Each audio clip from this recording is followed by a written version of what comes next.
Olá pessoal, meu nome é Ayla e hoje eu vou apresentar para vocês um mapa conceitual sobre as problemáticas da educação física.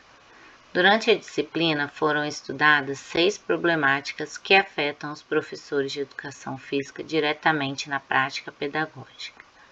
Por último, vou apresentar uma proposta de método de ensino.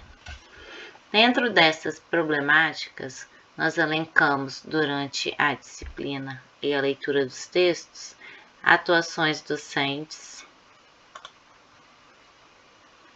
relação teoria e prática, aspectos legais, indisciplina, afastamento, ensino do esporte, gênero, e esse daqui é um método de ensino.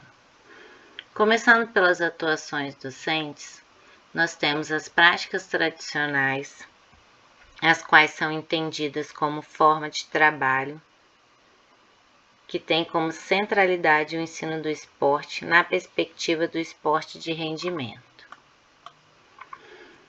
Depois nós temos o abandono do trabalho docente, materializado geralmente na forma de uma aula rola-bola.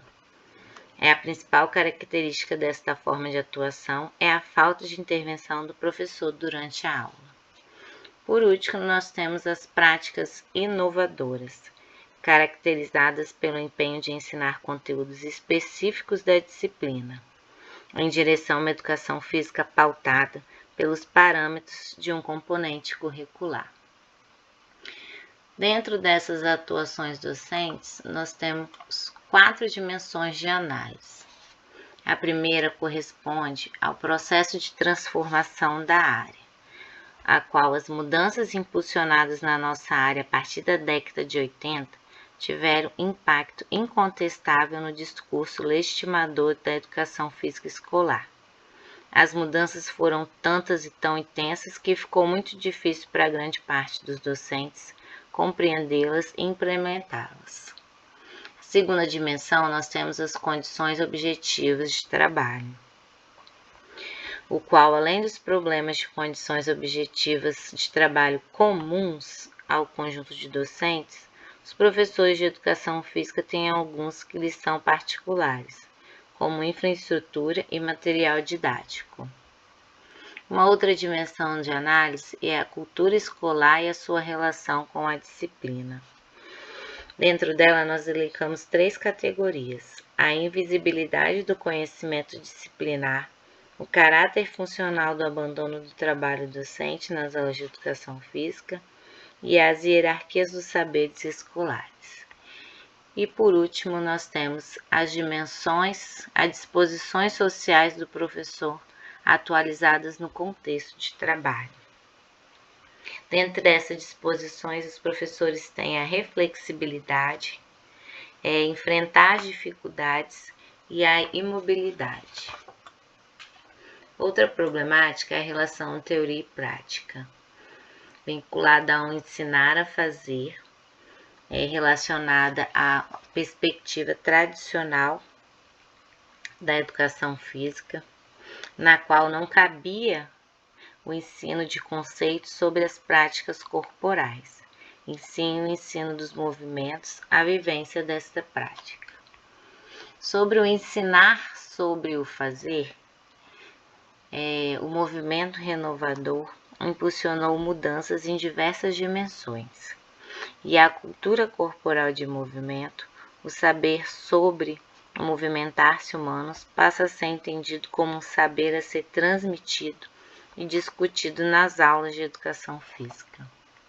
Por último, construir um saber com esse fazer de modo integrado, onde as práticas corporais são entendidas como forma de relação do ser humano com o mundo e a interação com os outros sujeitos, que ao possibilitarem a construção de sentidos e significados singulares, configura-se como produções diversificadas da cultura. Outra problemática está relacionada aos aspectos legais. Lá na LDB de 1961, a prática da educação física era obrigatória nos cursos primários e médios e aos alunos com idade até 18 anos. Na LDB de 1971, ela torna-se obrigatória em todos os níveis de ensino e facultativa ao aluno que trabalhasse mais de 6 horas por dia e estudasse à noite, tivesse mais de 30 anos de idade, prestasse serviço militar ou fosse fisicamente incapacitado.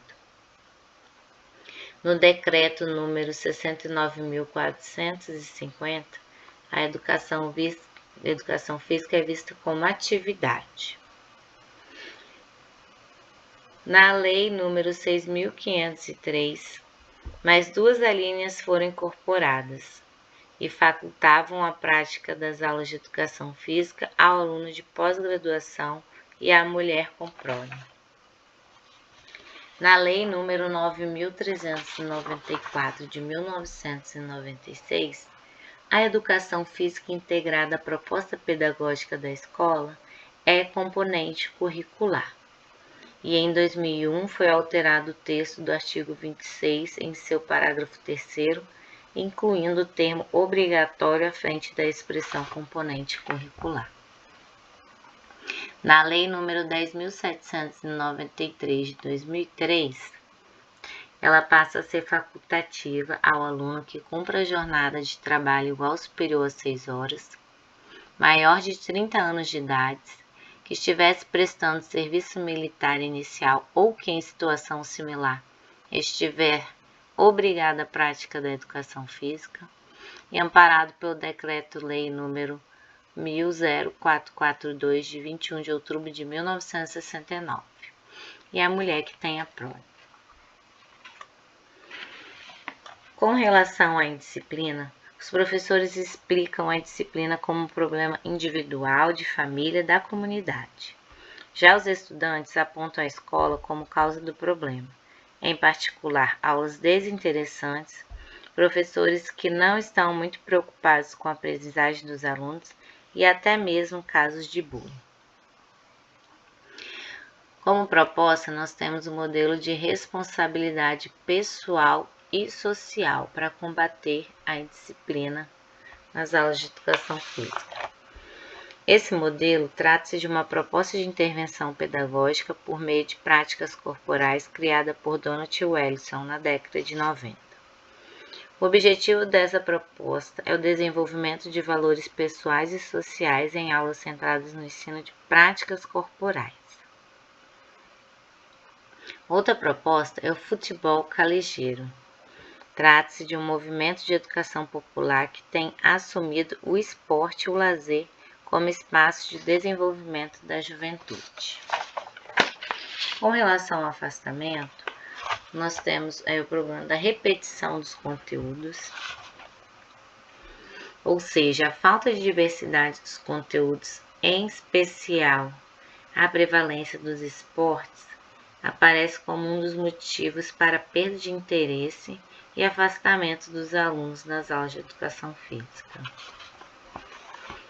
Outra problemática é o insucesso e a exclusão nas aulas, de forma que a não participação é uma forma de proteção.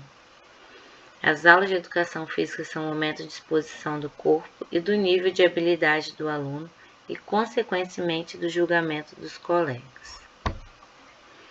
Pensando em resolver essa problemática, nós temos o modelo da aprendizagem cooperativa, o qual trata-se de uma proposta onde os estudantes aprendem com, de e por outros estudantes, através de uma proposta de ensino-aprendizagem que facilita e potencializa a interação e a interdependência positiva. Outra proposta é o modelo do Sport Education.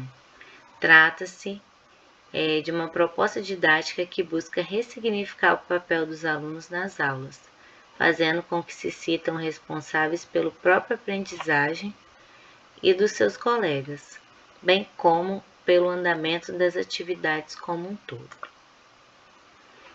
Outra problemática é o ensino do esporte. O método da educação física desportiva generalizada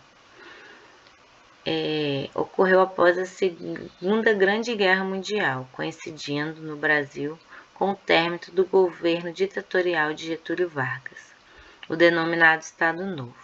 Surgiram novas tendências para o desenvolvimento do sistema educativo. A partir desse instante, o esporte passou a receber maior atenção na educação física escolar.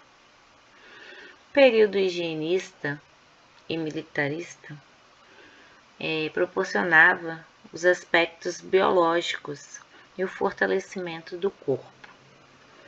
No período esportivista, o esporte passou basicamente a ser sinônimo de educação física escolar, tendo as aulas o propósito de treinamento de equipes esportivas, e restringia-se a 4 modalidades: basquetebol, futebol, handebol e voleibol. A pedagogia do esporte veio como um modelo de ensino estruturado a partir da realização de jogos para iniciação de diversas modalidades. Uma outra problemática com relação ao gênero.